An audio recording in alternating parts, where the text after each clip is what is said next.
पुनर्विवाह तीसरा भाग। बाल विवाह का शिकार हो चुका रामानुज जब पढ़ लिखकर प्रोफेसर बन जाता है तो वह ग्रामीण पृष्ठभूमि से आने वाली अपनी पत्नी जानकी को त्याग कर अपनी पसंद से सुलभा से शादी कर लेता है, जिसकी पिछले वर्ष मृत्यु हो चुकी है। रामानुज पर पुनर्विवाह के लिए दबाव बनने लगता है। वह अपने लिए एक लड़की जयश्री को पसंद भी कर चुका है, पर वह फिर से विवाह करे या ना करे इसको लेकर बड़े ही अनिर्णय की स्थिति में है। इस बारे में वह अपने दोस्तों से सलाह लेता है तो सभी दोस्त एक मत से उसे फिर से विवाह करने के बदले जानकी को वापस लाने के लिए कहते हैं, जिसके लिए वह बिल्कुल ही तैयार नहीं था।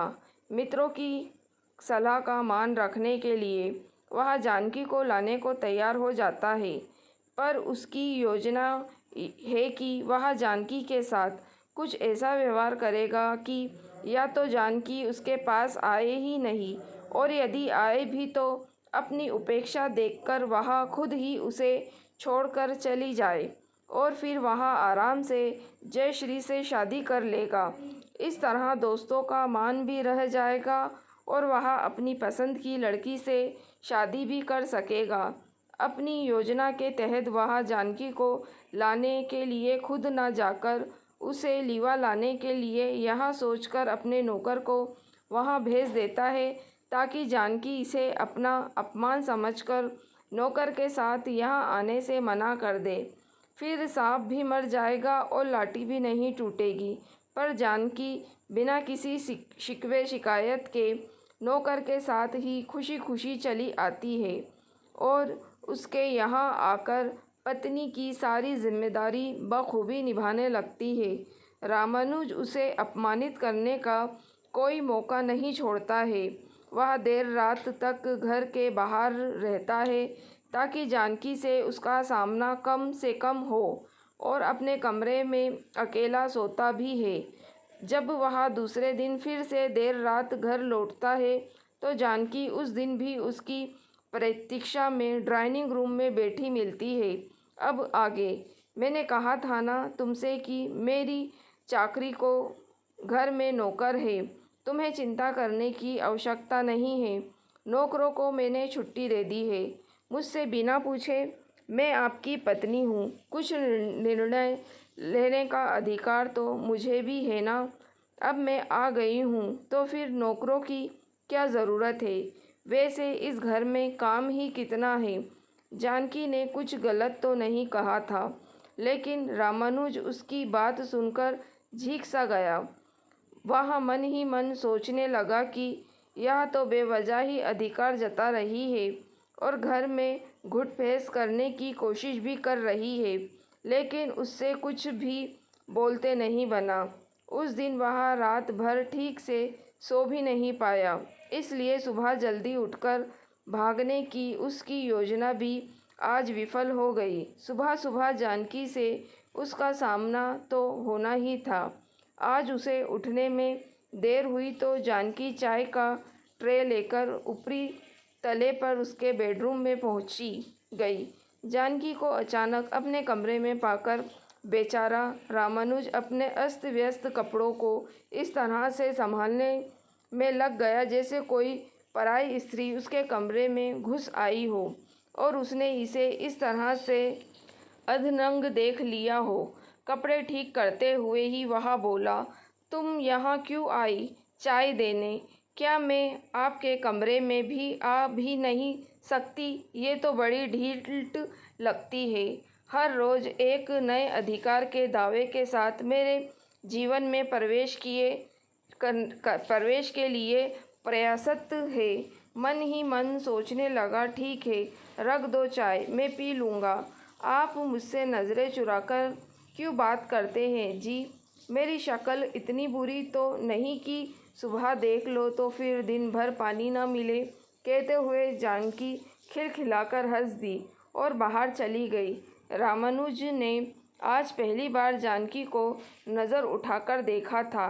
जैसा सोचकर उसने जानकी का परित्याग किया था, वह तो बिल्कुल वैसी बिल्कुल भी नहीं थी। सुंदरता से, सुलभा से वह ज़रा सी भी 19 नहीं थी और ना ही उसका रहन सहन ही कहीं से भी खराब था। हाँ, उसने सुलभा की तरह मेकअप नहीं थोप रखा था, लेकिन उसकी सादगी में भी एक अलग ही बात थी। अगले ही पल रामानुज को लगा कि वह यह सब क्यों सोच रहा है। उसे इन सब चीज़ों से क्या मतलब, वह चाहे जैसी भी दिखे। रामानुज चाय पीकर अब नीचे उतरा तो उसे अपना घर एकदम बदला बदला सा लगा। पूरा घर अगरबत्ती की खुशबू से महक रहा था। शायद अभी अभी जानकी पूजा पाठ करके उठी है। वह अभी सोच विचार में ही मग्न था कि जानकी प्रसाद की थाली लेकर हाजिर हो गई। पर रामानुज को इन सब में ज़रा भी रुचि नहीं थी। मैं कभी पूजा पाठ नहीं करता और ना ही ईश्वर में विश्वास करता हूँ। पिता के देहांत के बाद इस घर में कभी पूजा पाठ नहीं हुई।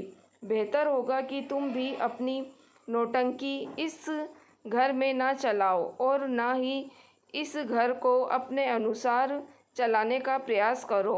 रामानुज ने जानबूझकर जानकी से बहुत सख्ती से ये बात कही थी, लेकिन आशा के अनुरूप जानकी के चेहरे पर उसे कोई रोष नज़र नहीं आया। मैं अपने अनुसार घर चलाने का प्रयास नहीं कर रही हूँ। हाँ, लेकिन जब तक इस घर में मैं हूँ, पूजा पाठ का अपना नियम नहीं बदलूँगी।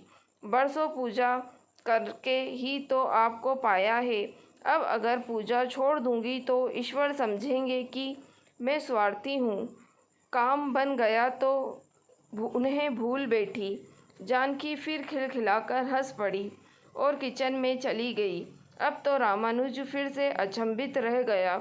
जिस स्त्री का उसके पति ने अकारण ही परित्याग कर दिया हो, उस पति के लिए कोई स्त्री कैसे व्रत, उपवास या पूजा पाठ कर सकती है, और वह ऐसा किस विश्वास के बल पर करेगी। शायद जानकी ने रामानुज के मन की बात पढ़ ली थी, इसलिए बोली, मुझे विश्वास था कि ईश्वर मेरे साथ बुरा नहीं कर सकेंगे। कहते हैं कि शादी 7 जन्मों का बंधन होता है, जोड़ियां ऊपर वाला बनाता है। जन्म जन्मांतर का रिश्ता भले ऐसा टूटता है। रामानुज हैरान था। सोचने लगा कि इतना विश्वास एक ऐसे व्यक्ति पर जिसे उसे परखने का भी कभी मौका नहीं मिला, ऐसा कैसे हो सकता है। यह कोई नारी है या नारी के रूप में कोई तपस्विनी। दूसरे ही पल उसके दिमाग ने कहा, नहीं, यह सब बकवास है। मुझे फंसाने और अपनी ओर आकर्षित करने की कुशल चाल है, लेकिन मैं इसकी बातों में आने वाला नहीं हूँ। कथा जारी है अगले भाग में। क्या जानकी कभी अपने पति के दिल में अपने लिए जगह बना पाएगी? क्या रामानुज का दिल कभी पिघलेगा? जानने के लिए इंतज़ार कीजिए अगले भाग का। दोस्तों, अगर आपको कहानी पसंद आई है तो प्लीज़ आप मेरे चैनल वॉइस ऑफ नीलोफर को सब्सक्राइब ज़रूर कीजिएगा और मेरी वीडियो को लाइक और शेयर भी ज़रूर कीजिएगा। Thank you for watching.